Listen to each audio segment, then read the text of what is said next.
ঢাকা বাঁচাও, ঢাকা বাঁচাও এখন আর কর্মসূচিতে মানে সীমাবদ্ধ রয়নি। আপনারা আজকে থেকে ঢাকা বাঁচাওকে একটি সংগঠন হিসেবে দেখতে পাবেন। ঢাকা বাঁচাও এখন থেকে একটি সংগঠন যা ঢাকার নাগরিক অধিকারগুলো নিয়ে, যেখানে আমরা সমস্যা দেখবো সেখানে আমরা প্রতিরোধ করব, সেই রকম একটা উদ্দেশ্য নিয়ে আজকে থেকে আত্মপ্রকাশ করেছে। সুতরাং আমাদের সকলের ঐক্যবদ্ধ প্রচেষ্টায় আমরা ইনশাল্লাহ বিশ্বাস করি ঢাকা থেকে হকার এবং অটোরিকশাকে আমরা তুলে দিতে পারবো।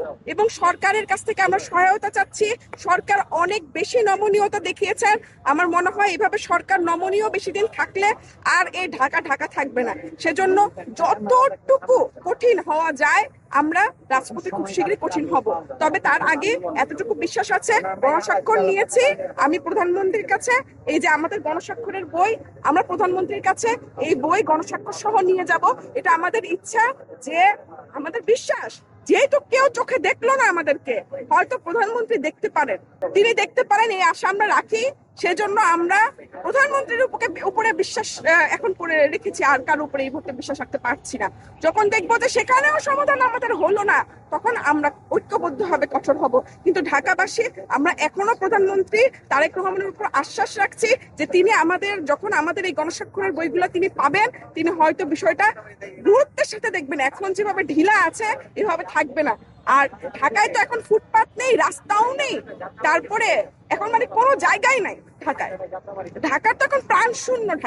ঢাকায় আমরা হাঁটতে পারি না, আমরা একসাথে কোথাও যে বসবো ওই রকম সুযোগ এখন নাই।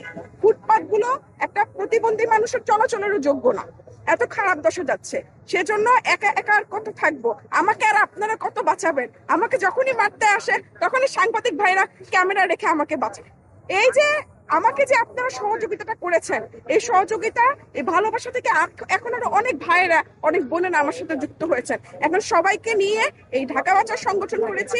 এই সংগঠন সামনের দিনগুলোতে ঢাকার যেখানে সমস্যা দেখবো আমরা সবাই মিলে সেখানে প্রতিরোধ করবো।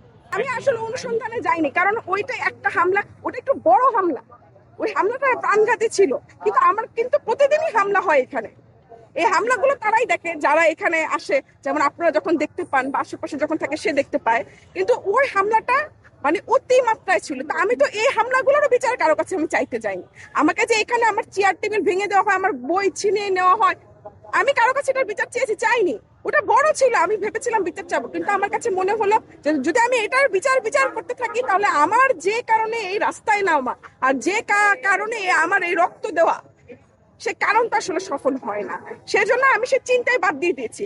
এখন আমাকে কেউ মেরে ফেললেও আমি বলবো রাস্তা ছেড়ে দাও। সরকারকে আমি আমি তো বললাম যে এই কারণে আমি প্রধানমন্ত্রী তারেক রহমানের কাছে যেতে চাই, কারণ আমি বিশ্বাস করি যে উনি যদি স্টেপটা কঠোরভাবে নেয় তাহলে আমরা বাঁচতে পারি। আমাদের ভরসার জায়গা এখন উনি। এজন্যই তো গণস্বাক্ষর নিচ্ছি, সবার মতামত নিয়ে উনার কাছে যেতে চাচ্ছি। কারণ যখন থেকে রাস্তায় নেমেছি, এই লাইসেন্স এগুলো নিয়ে কথা বলেছি, তিনি গুরুত্ব দিয়েছেন, গুরুত্বের সাথে নিয়েছেন, আমলে নিয়ে সেখানে পরিবর্তনের তিনি চেষ্টা করছেন।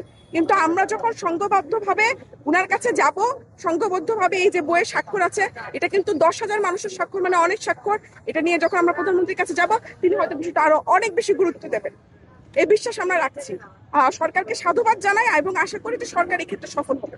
আমার সংগঠনটি আজকে যেটি আত্মপ্রকাশ করলো তার নাম হচ্ছে ঢাকা বাঁচাও। ঢাকার যেখানে সমস্যা সেখানে ঢাকা বাঁচাও। আমাদের পরবর্তী প্রজন্ম এসেছে, তারাও কিন্তু এখানে, ওরা কিন্তু তারাও কিন্তু ঢাকাকে তাদের উপযোগী চায়, তারা মাঠ চায়, তারা রাস্তায় ফুটপাতে হাঁটতে চায়, তারা কিন্তু এসেছে, বাচ্চারা কিন্তু এসেছে। সুতরাং এখানে কিন্তু ঢাকা বাচ্চাদের কোনো বয়সের লিমিট নাই। আমার এখানে যে কেউ আসতে পারে, এই সংগঠনে সবাই কাজ করতে পারে, ঐক্যবদ্ধ হবে। অটো রিক্সার জন্য হাঁটা চলা খুবই মুশকিল হয়ে যেতেছে, এবং দেশ গ্রামে যদি আমরা দেখি, গ্রাম অঞ্চলে কৃষি কাজের জন্য লোক খুঁজে পাওয়া যায় না, কেন তারা ঢাকায় এসে অটো রিক্সা চালাইতেছে। তাহলে আমাদের কি করার দরকার? এটাকে একটু কমানোর প্রয়োজন, আমাদের দেশটাকে সুন্দর করার প্রয়োজন।